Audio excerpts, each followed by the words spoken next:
راجا ایک بار پھر اس وقت کو کوس رہا تھا جب خزانے کے لالچ میں اس نے پروفیسر وقار کا ساتھ دینے کا فیصلہ کیا تھا۔ سورج غروب ہو رہا تھا، لیکن کسی بستی کے آثار اب تک معلوم نہیں ہوئے تھے، جس کا مطلب صاف تھا کہ وہ راستہ بھٹک گئے تھے۔ ان بے آب و گیا سنگلاخ چٹانوں میں راستہ بھٹکنے کا مطلب موت کے علاوہ اور کچھ نہیں تھا۔ راجا اس خیال سے ہی دہل گیا تھا کہ وطن سے ہزاروں میل دور وہ بھوک پیاس سے ایڑیاں رگڑ رگڑ کر مر جائیں گے اور ان کی لاشیں اس ویرانے میں سڑتی رہیں گی۔ پروفیسر وقار کا ذہن بھی اس وقت کچھ ایسے ہی خیالات میں الجھا ہوا تھا۔ رات کے اندھیرے میں ان پرخطر راستوں پر سفر جاری رکھنا مخدوش تھا، مگر وہ مسلسل آگے بڑھتے رہے۔ نصف شب بیت چکی تھی، تب ایک چٹان پر پہنچتے ہی پروفیسر وقار کی آنکھوں میں چمک سی ابھر آئی۔ چٹان کی دوسری طرف بہت دور ایک روشنی ٹمٹماتی ہوئی نظر آ رہی تھی۔ راجا نے بھی وہ روشنی دیکھ لی تھی۔ وہ کتنی دیر تک چٹان پر بیٹھے اس روشنی کو دیکھتے رہے، جو موت کے اندھیرے میں زندگی کی کرن بن کر نمودار ہوئی تھی۔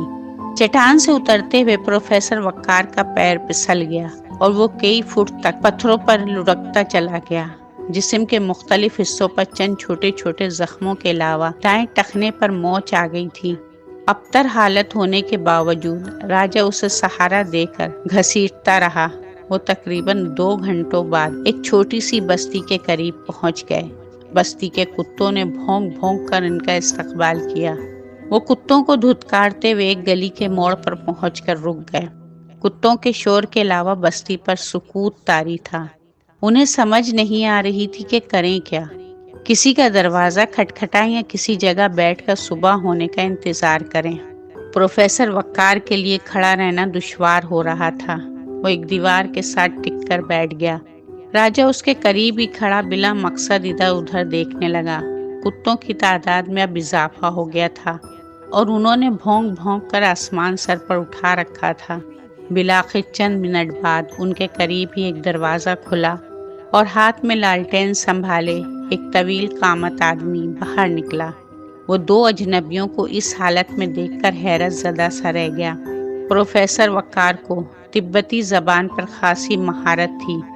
بوڑھے کے پوچھنے پر اس نے بتایا کہ وہ سیاح ہیں اور راستہ بھٹک گئے ہیں۔ اس کے ساتھ ہی اس نے اپنے لٹنے کی داستان بھی سنا ڈالی، مگر گائیڈ کی موت کا تذکرہ نہیں کیا۔ تم لوگ کہاں جانا چاہتے ہو؟ بوڑھے نے لالٹین کی روشنی میں ان کے چہروں کا جائزہ لیتے ہوئے پوچھا۔ لہاسا۔ بوڑھا چونک گیا۔ لہاسا تو یہاں سے تقریباً 1 ہفتے کی مسافت پر ہے۔ اس بے سر و سامانی کی حالت میں تم لوگ وہاں کیسے پہنچ سکو گے، جبکہ راستہ انتہائی مخدوش اور کٹھن ہے؟ میرے ٹخنے میں موچ آ گئی ہے۔ ہمیں فی الحال تمہاری مدد کی ضرورت ہے۔ یہ بعد میں طے کیا جا سکتا ہے کہ ہم وہاں کس طرح پہنچ سکتے ہیں، پروفیسر وقار نے کہا۔ اوہ آؤ، اندر آ جاؤ، اس وقت تم لوگوں کو واقعی مدد کی ضرورت ہے، بوڑھا کہتا ہوا دروازے کی طرف گھوم گیا۔ راجا نے پروفیسر وقار کو سہارا دے کر اٹھایا اور بوڑھے کے پیچھے پیچھے چلتا ہوا مکان میں داخل ہو کر ایک کمرے میں پہنچ گیا جہاں فرش پر چٹائی بچھی ہوئی تھی۔ بوڑھے نے لالٹین وہاں رکھ دی اور انہیں وہیں رکنے کا اشارہ کرتے ہوئے کمرے سے باہر نکل گیا۔ تقریباً آدھا گھنٹے بعد جب وہ واپس لوٹا تو ایک تشتری میں کھانے پینے کی کچھ چیزیں اٹھائے ہوئے تھا۔ وہ دونوں ندیدوں کی طرح کھانے پر ٹوٹ پڑے۔ کھانا بدمزہ ہونے کے باوجود اس وقت بڑا لذیذ لگ رہا تھا۔ بوڑھا کھانا دے کر ایک بار پھر کمرے سے باہر جا چکا تھا۔ اس مرتبہ اس کی واپسی تقریباً 1 گھنٹے بعد ہوئی۔ اس وقت ان دونوں پر غنودگی سی طاری ہو رہی تھی۔ بوڑھے نے پروفیسر وقار کا پیر ہلا جلا کر دیکھا، جس سے پروفیسر کے ہونٹوں سے کراہیں نکلنے لگی۔ بوڑھے نے اپنے ساتھ لائے ہوئے برتن میں سے کسی قسم کی گرم گرم مٹی سے اس کے ٹخنے پر لیپ کر دیا اور پیر کو کپڑے سے لپیٹ کر باندھ دیا۔ صبح تک کافی فرق محسوس کرو گے۔ اب تم لوگ آرام کرو، تفصیلی باتیں صبح ہوں گی۔ بوڑھا برتن اٹھا کر باہر چلا گیا۔ پروفیسر وقار نے سر کے اشارے سے اس کا شکریہ ادا کیا اور چٹائی پر لیٹ کر راجا کی طرف دیکھا جو سو چکا تھا۔ کچھ دیر بعد کمرے میں اس کے بھی ہلکے ہلکے خراٹے گونجنے لگے۔ 3 روز کے آرام اور معالجے کے بعد پروفیسر وقار اس قابل ہو سکا تھا کہ اٹھ کر پیر پر بوجھ ڈال سکے، لیکن آزادی سے چلنے میں اب بھی دشواری پیش آ رہی تھی۔ بوڑھے میزبان نے اسے مزید 2-3 روز آرام کرنے کا مشورہ دیا۔ حقیقت تو یہ تھی کہ وہ بوڑھا ان کے لیے فرشتہ رحمت ثابت ہوا تھا، جو ہر طرح سے ان کا خیال رکھے ہوئے تھا۔ پروفیسر وقار کو تو اس دوران گھر سے باہر نکلنے کا موقع نہیں ملا تھا، البتہ راجہ کے ذریعے اسے بستی کے بارے میں ایک اندازہ قائم ہوا کہ یہاں کے لوگ کس قسم کے ہوں گے۔ پہلے ہی روز ان کا میزبان انہیں بستی کے چند سرکردہ لوگوں سے ملوا چکا تھا، جنہوں نے اس کے ساتھ پیش آنے والے واقعے پر تأسف کا اظہار کرنے کے بعد ان کی ہر قسم کی امداد کرنے کا وعدہ کیا تھا۔ یہاں آئے ہوئے چوتھا روز تھا۔ اس دوران پروفیسر وقار بوڑھے سے بستی کے لوگوں کے مالی حالت کے بارے میں کچھ معلومات حاصل کر چکا تھا۔ یہ لوگ اگرچہ غریب تھے، لیکن ان کی فطرت میں حرص یا بددیانتی نہیں تھی۔ اس نے یہ معلومات دراصل اس لیے حاصل کی تھی کہ وہ ایک ہیرا فروخت کر کے کچھ رقم حاصل کرنا چاہتا تھا تاکہ خچر وغیرہ خرید سکے، لیکن یہاں کے لوگوں کی مالی حالت کے پیش نظر اس نے ہیرا فروخت کرنے کا ارادہ ترک کر دیا۔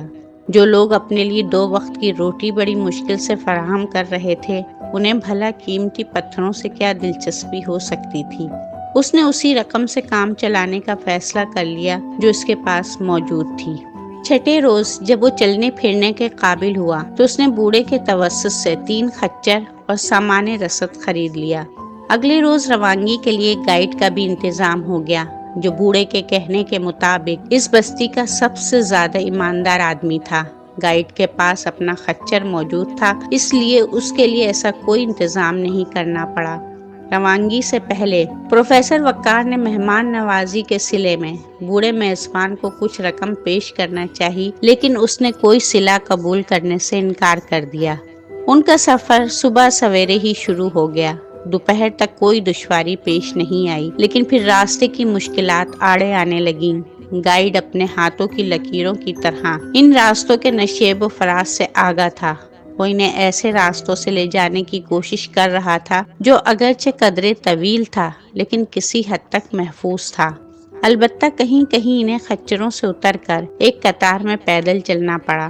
پچھلے تجربے کی بنا پر اب وہ بہت محتاط ہو کر چل رہے تھے۔ 3 خچر تو ان کے استعمال میں تھے اور چوتھے خچر پر ان کا سامان وغیرہ لدا ہوا تھا، جو سب سے آخر میں تھا۔ اس کی رسی راجہ کے خچر کی زین سے بندھی ہوئی تھی۔ سفر کے چوتھے روز وہ حادثہ پیش آ ہی گیا جس کا خدشہ تھا۔ ایک تنگ راستے سے گزرتے ہوئے ان کے سامان رسد والے خچر کا پیر پسلا اور وہ کھڈ میں لڑک گیا۔ اس کے دوسرے سرے سے بندھا ہوا راجہ کا خچر بھی لڑکھڑا گیا۔ راجہ اگر فوراً ہی اپنے خچر سے چھلانگ نہ لگا دیتا تو ان دونوں خچروں کے ساتھ وہ بھی اللہ کو پیارا ہو چکا ہوتا۔ خچروں کے ساتھ ان کا سارا سامان بھی گہرے کھڈ کی تہہ میں پہنچ گیا تھا، جسے نکالنا ممکن نہیں تھا۔ وہ رات انہوں نے فاقے میں گزاری۔ اس علاقے میں پہاڑی ندیوں کی بہتات ہونے کی وجہ سے پانی کے حصول میں کوئی پریشانی نہیں تھی۔ دن بھر کے سفر کے دوران وہ پانی پی پی کر پیٹ کی آگ بجھانے کی کوشش کرتے رہے۔ 2 خچروں پر وہ تینوں باری باری سواری کر رہے تھے۔ کچھ دیر کے لیے ایک پیدل چلتا، پھر دوسرا، پھر تیسرا۔ شام کو ایک چشمے کے قریب وہ رک گئے، پیٹ بھر کر پانی پیا اور پتھروں پر لیٹ گئے۔ بھوک اور تھکن سے وہ تینوں نڈھال ہو رہے تھے۔ پیٹ اگر خالی ہو تو نیند آنا محال ہوتا ہے، لیکن تھکن کے باعث وہ جلد ہی سو گئے۔ رات کا پہلا پہر تھا کہ پروفیسر وقار کی آنکھ کھل گئی۔ اس طرح جاگنے کی وجہ اس کی سمجھ میں نہیں آ رہی تھی۔ چٹانوں پر بکھری ہوئی پچھلے پہر کی چاندنی بڑا پراسرار تاثر دے رہی تھی۔ پروفیسر چاروں طرف دیکھنے لگا۔ نہ جانے کیا بات تھی کہ وہ ایک عجیب سا خوف محسوس کرنے لگا۔ سراسیمگی سی تھی جو ذہن پر مسلط ہو رہی تھی۔ دفتن دائیں طرف کھٹکے کی آواز سن کر وہ چونک گیا۔ وہ پتھروں کے لڑکنے کی آواز تھی۔ اس نے جلدی سے گھوم کر اس طرف دیکھا۔ دوسرے ہی لمحے اسے سینے میں اپنا سانس رکتا ہوا محسوس ہونے لگا۔ وہ ایک ہیولا سا تھا جو چھلاوے کی طرح چٹانوں میں غائب ہو گیا تھا۔ اس کے دماغ میں تیز سنسناہٹ ہونے لگی۔ ذہن میں اچانک ہی گائیڈ کا خیال ابھرا۔ کہیں وہ انہیں بے یارو مددگار چھوڑ کر راہ فرار تو نہیں اختیار کر رہا۔ اس خیال کے آتے ہی اس نے جلدی سے اس طرف دیکھا جہاں گائیڈ سویا تھا۔ گائیڈ اپنی جگہ موجود تھا، لیکن اس کی حالت دیکھ کر پروفیسر وقار کا دل اچھل کر حلق میں آ گیا۔ گائیڈ کا جسم تشنج کی سی کیفیت میں سکڑ رہا تھا جیسے وہ جان کنی کی کیفیت میں ہو۔ پروفیسر وقار سہمی ہوئی نظروں سے اس کی طرف دیکھتا رہا، پھر ایک ہلکے سے جھٹکے سے گائیڈ کا جسم بے حس و حرکت ہو گیا۔ اس کے ساتھ ہی پروفیسر وقار اچھل کر اس کے نزدیک پہنچ گیا۔ مدھم چاندنی میں گائیڈ کے چہرے کے نقوش انتہائی بھیانک نظر آ رہے تھے۔ پہلی نظر دیکھتے ہی اندازہ لگایا جا سکتا تھا کہ زندگی سے اس کا رابطہ ختم ہو چکا ہے۔ اس کی موت پہلے گائیڈ کی موت سے مختلف نہیں تھی۔